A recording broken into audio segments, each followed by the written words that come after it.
States peaceably, but in the Belgian Congo, freedom was followed by rioting and army mutiny, reign of terror and disorder. United Nations troops. J'ai revu des photos de mon grand-père qui m'ont fait un peu sourire. Il était hyper jeune et il partait en tant que militaire en République démocratique du Congo pour appuyer la République démocratique du Congo dans l'acquisition de son indépendance. Et après, j'ai eu d'autres informations me disant, écoute, le véhicule dans lequel Lumumba s'est enfui, quand on l'a mis en résidence surveillée, c'était une voiture de la Guinée. Et occulté à ce monsieur, aujourd'hui, le droit à une réhabilitation, je trouve que c'est fou, quoi. Voilà, parce que ce sont des gens qui se sont battus pour des valeurs, des idéaux.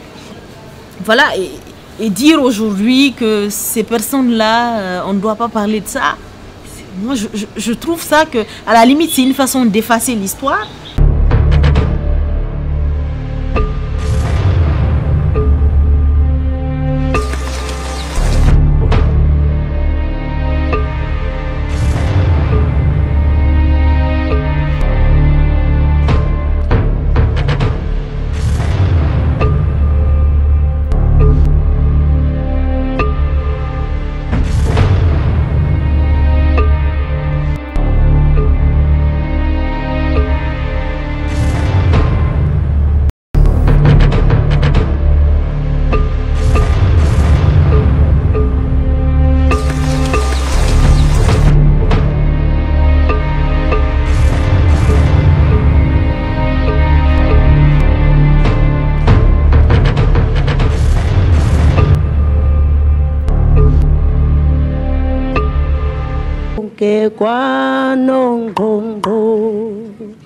Il faut parler de Patrice Lumumba. Ce n'est pas un hasard si votre petit-fils s'appelle Lumumba. Oui, Lumumba est né le 4 avril 1968 aux États-Unis.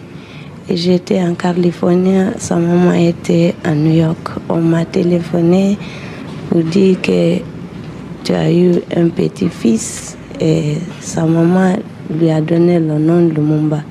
En même temps, j'ai eu un coup de fil pour m'annoncer que le docteur Martin Luther King est décédé, même jour, même nuit que lui.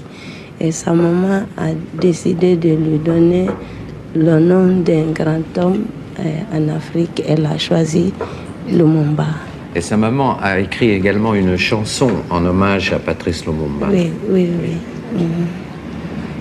Elle a écrit ça. Est-ce qu'on peut chanter cette chanson? Okay.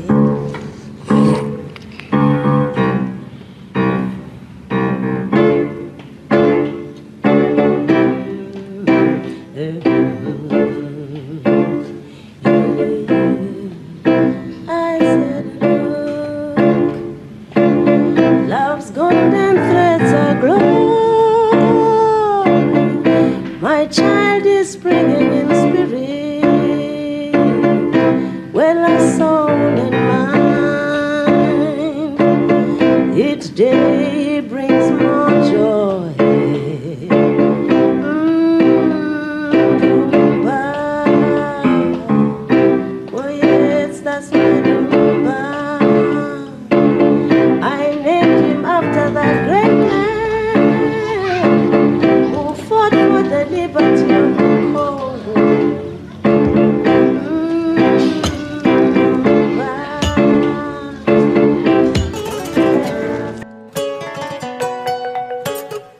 C'est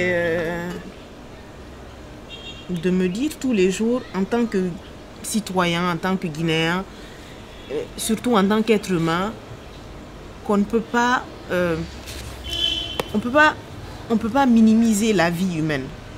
Et lorsqu'on minimise la vie humaine, on détruit tout. Même si ces personnes-là avaient commis les plus graves crimes qui puissent exister, moi en tant qu'avocat, j'aurais pu encore les défendre. Parce que c'est ça mon rôle, c'est ça mon métier. Et je me dis que même des terroristes qui placent des bombes, qui commettent les crimes les plus graves, méritent d'être défendus, méritent jusque devant un tribunal avoir encore cette part d'humanité. Et je me dis que tout a été biaisé de là et qu'il faut reconstruire ça dans notre pays. Il faut que l'on sache que même si ces personnes-là ont commis les pires atrocités, elles avaient droit à un procès équitable, elles avaient le droit à la vie.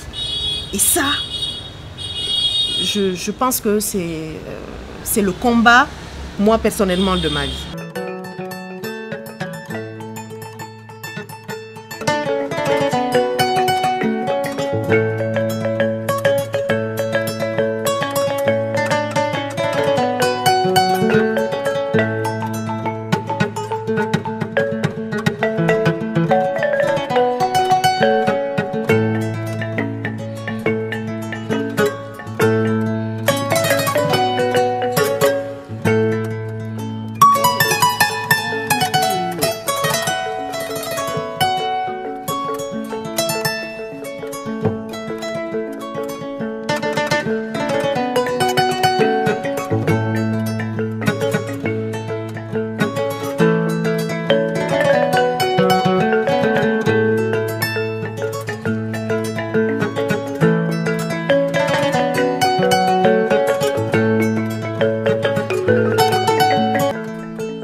Thank you.